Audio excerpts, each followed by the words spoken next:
செம்ம டேஸ்ட்டாக இருக்கு அபி. ரொம்ப ஹெல்த்தியும் கூட. மில்லட்.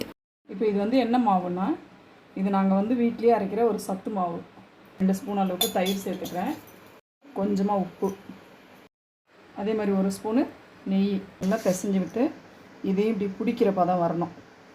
வர வரைக்கும் நம்ம போட்ட எல்லாத்தையும் நல்லா அப்படி கையால் எங்கேயும் நல்லா பிசைஞ்சு விட்டுக்கோங்க. பிசைஞ்சு விட்டு இப்படி பிடிச்சி பார்த்தீங்கன்னா இப்படி பாருங்கள், கொழுக்கட்டை பிடிக்கிற மாதிரி இந்த பதம் வரணும். இப்போ தண்ணி ஊற்றி அதே மாதிரி நம்ம வந்து சேர்த்து எல்லாம் பிசைஞ்சு வச்சுருக்கேன். இப்போ இதுவும் பாதுஷாவும் செஞ்சு காமிக்கிறேன் பாருங்கள். 1/2 கப்பு தண்ணி ஊற்றிருக்கேன். 3/4 கப்பு சர்க்கரை எடுத்துருக்கேன். அந்த ஏலக்காய் தூள் போதும் வாசனைக்கு. பதம் வந்து இதாங்க. இப்படி தொட்டு இப்படி பண்ணிங்கன்னா ஒரு கம்பி மட்டும் ஆறினோடனே நம்ம பாதுஷா அதில் போட்டுடலாம். போட்டு செய்யலாம் பாருங்கள். இப்போ இதுவே வந்து நம்ம சத்து மாவில் செஞ்சதை பாதுஷாவை